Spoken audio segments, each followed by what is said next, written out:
I'm John Groppe. I'm a professor emeritus of English from St. Joseph's College. I came here in 1962. In fact, my wife and I had just been married, and we came here to start teaching in September of 1962. She taught philosophy. I taught English. A friend of mine interviewed here the year before, and he recommended it. He liked the Father Maziarz, the dean at that time, and what he had learned about the college. And I was similarly impressed, and there was an opening, and I took it. I found the college welcoming. The only full-time teaching position I had had before I came here was at Villanova University. I was an instructor at Villanova, and the Augustinians kept their distance. It was a very large English department, maybe 25, 30 English professors, and two Augustinians who didn't have a desk, an office in the English department. They would show up for a meeting, and their attitudes were supposed to trump our attitudes. What I found here was quite the opposite. At that time, what had been what later became the administration building, well, was the administration building, was also on the second and third floor, priest residence. And on the first floor was the faculty lounge. Basically, it was also the priest lounge. They gathered there in the evening, television, they played cards, and they'd be there during the day reading a newspaper in between classes. And so there was a close relationship, a real sense of camaraderie between the clerical faculty and the lay faculty. I was quite impressed with that. And there was a great deal of enthusiasm. It was mostly a young faculty, three brand new hired English professors, and some of the other professors were here just a couple of years ahead of us. So there was a lot of ferment for experimentation and change and for sharing ideas. It was a very exciting place to teach from day one.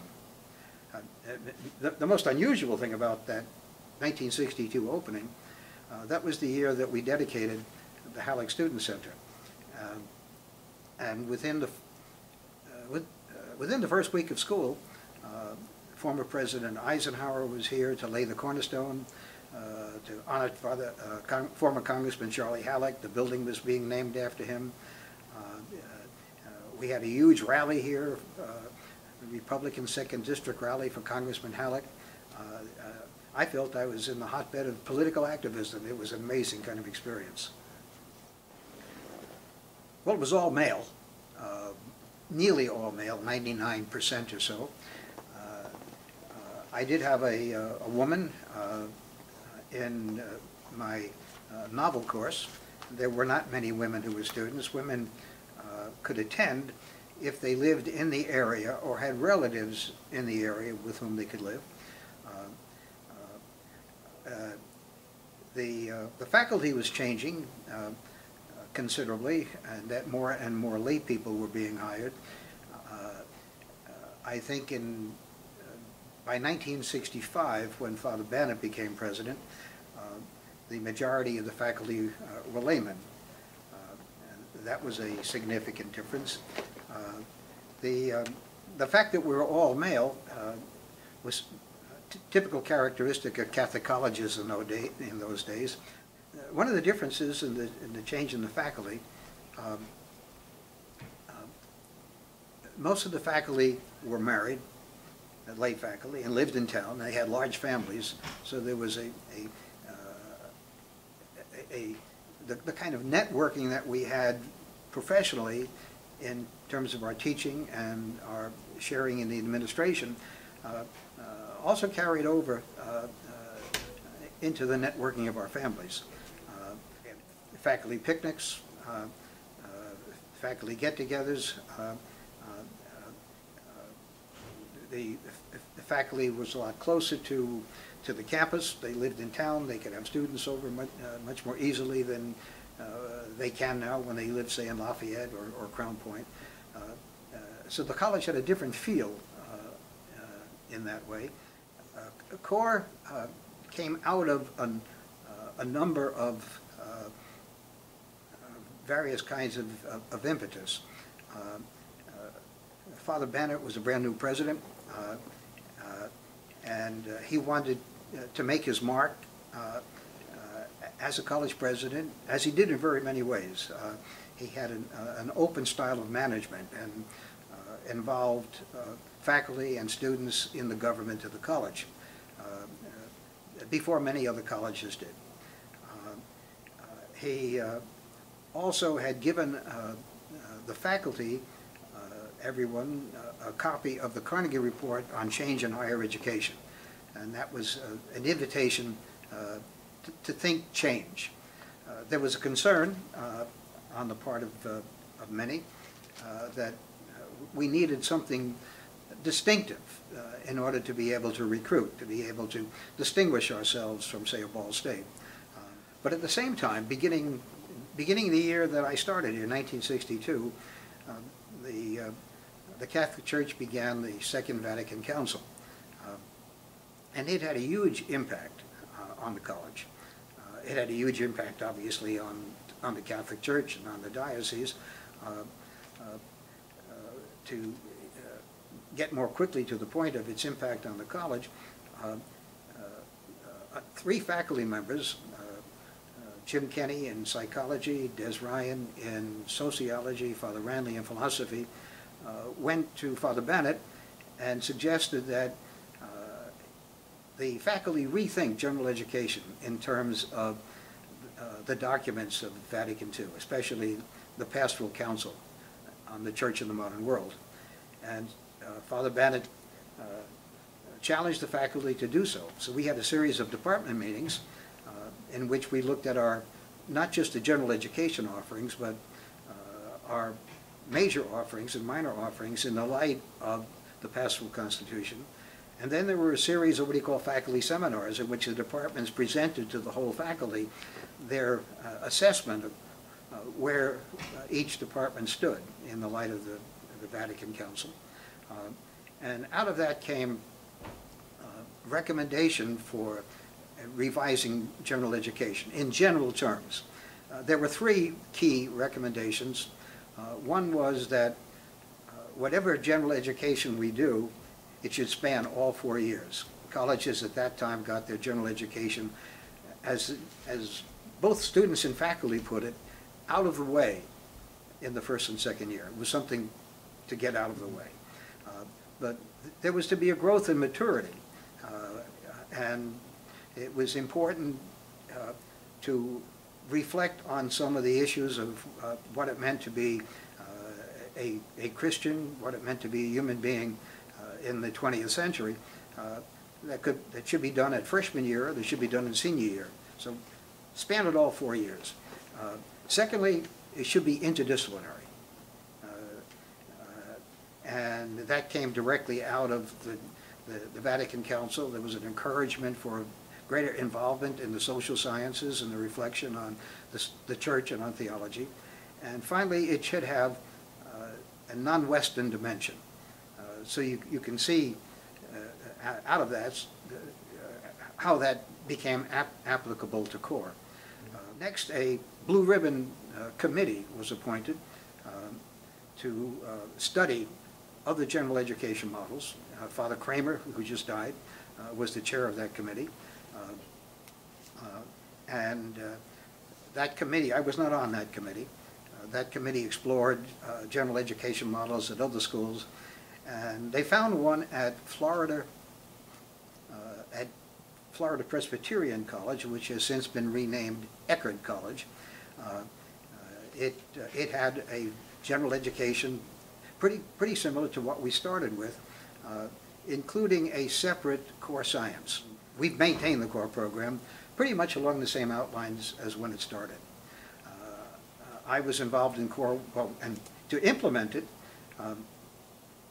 we still had to phase out the general education program that had been characteristic of the college for about 20 years or more at that point. So we were teaching the old model and introducing the new. We decided in the faculty in the school year of 68, 69, and we were off and running in September of 69. So it was an on-the-job training, an intense period, because we got the books and the lectures and the assignments for Core 1, and we were just in time to begin teaching Core 1. And as soon as the semester began, we had to begin planning Core 2 right away. It didn't exist. And then when we got Core 2 going, we had a summer in any case. So that intense getting the thing off, period of getting the thing off the ground was quite exciting and in a certain way quite a bit of fun. I was director of Core 1 one semester, co-director with Don Brindley. Ultimately, I was director of Core 3 and Core 9. I've taught in every core except Core Science. Certainly, the period of the 60s was a period of political unrest. The 1968 was the year when Lyndon Johnson decided not to run for president. Hubert Humphrey won the Democrat nomination for president. I was a Eugene McCarthy supporter. We had a Eugene McCarthy for President organization in town. It was mostly faculty and students. There was a good deal of student involvement. At the same time, the Civil Rights Movement, and that was primarily an anti-war issue. The Civil Rights Movement was heating up. One of the things relative to CORE that I'm most proud of is that I assisted Dr. Nichols in 1973, I think it was, when we hosted a seminar for other schools on designing a core curriculum. We had maybe 100 people here from colleges, private colleges, public colleges. We got to bring in outside speakers. I was able to bring in people and some of my people I had been reading but hadn't had a chance to meet in composition studies to talk about composition studies. And the faculty pitched in thoroughly on that. They had a great deal of fun. They felt proud of what they had achieved thus far, and were happy to share it with others. That was another exciting moment. So there have been many high times. The lowest, perhaps, was the burning of the administration building in 1973. I had an office on the 3rd floor, but by that time the priest residence had been moved over to Sweetman Hall, and what had been priest rooms up on the 3rd floor became faculty offices. And I had a huge office. I had 3 couches in there, and the walls were lined like books, more than this, and I could even have class in there when the classes were small enough. And I lost all those books. My books were replaceable. Don Krautkamp had irreplaceable books that he lost. It was heartbreaking to see the building just in smoldering rooms. Probably that would have been the lowest point in those 41 years that I was here. The town and this area was largely Protestant, and the college kind of stood apart. The college had been here since the 1890s. Catholics had been here even earlier, but they were a small minority, although some of them had been active in town politics. Kellner Boulevard in town is named after a Roman Catholic who was also mayor. But by and large, there was a standoffishness at best, and certainly a suspiciousness about Catholics and what they were up to. one of the key dimensions of the Second Vatican Council was his thrust toward ecumenism. And the presence of President Eisenhower in honoring Charlie Halleck also was the occasion for initiating the first college fundraising. And a local businessman, Mr. Jackson, Mr. William Jackson, a local undertaker, he was, who's not a Catholic, he was chair of the local phase of that fundraising development. And there was an economic issue or dimension to it. Our first pay was all in silver dollars. And we got a bag of silver dollars. The idea of that was to spend the silver dollars in, as we would in town at the grocery store and other businesses, and the merchants would paste the silver dollars in their windows to show the economic impact of St. Joseph's College. So if you don't like Catholics, at least their money is good here in town. But there was an opening, beginning of exchanges. I was an ecumenism chairman for the diocese, and I began to attend activities at some of the Protestant churches in town. I was welcome there. We invited some of the clergy in town and others to campus activities. So that change in an openness to accept people of other Christian denominations, I can attribute, say, to that 1962 period. That was a major development. Obviously, Father Bennett, in his vision, in his management and open management, encouraging participation in the government of the college. Intellectually, there have been many influences. One of the eminent theologians of the Precious Blood Priest, Father Kaiser, adopted my wife and me, and he came to dinners at our house very frequently. Had close friends with Father Ernie Ranley, particularly. Had great respect for a biblical theologian like Father Bierberg. Close friends within the English department, Charlie Curlin, Bob Garrity over the years, especially when the staff got reduced, and we were a triumvirate of just 3 English professors for many, many years. We had a good working relationship. John Egan and Anne Marie Egan started the same year my wife and I did. They've been close all these years, so the wonderful, deep personal contacts. And with students. I'm still in touch with a student who graduated in 1964. Still in touch with students from 1968. It was more than just a place to be an English teacher. It was a place to grow intellectually and spiritually. And that growth came about not through study, but through association with others.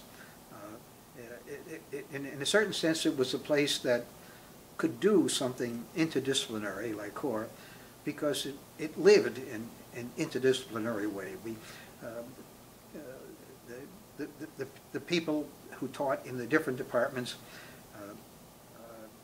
were friends together. Their children were friends. The priests were involved with the families in town. It was a special place.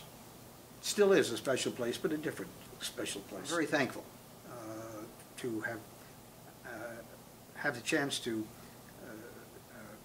lead my professional life here, my family life here, raise my children here, to meet and become friends with the people I became friends with, many of whom I'm sad to see have passed on, but nonetheless it's been, I couldn't imagine a better place for myself. And that's not selfish, it's just discovering at some place that who I am and what I've been able to do is because of what happened here in my the connections that I had here.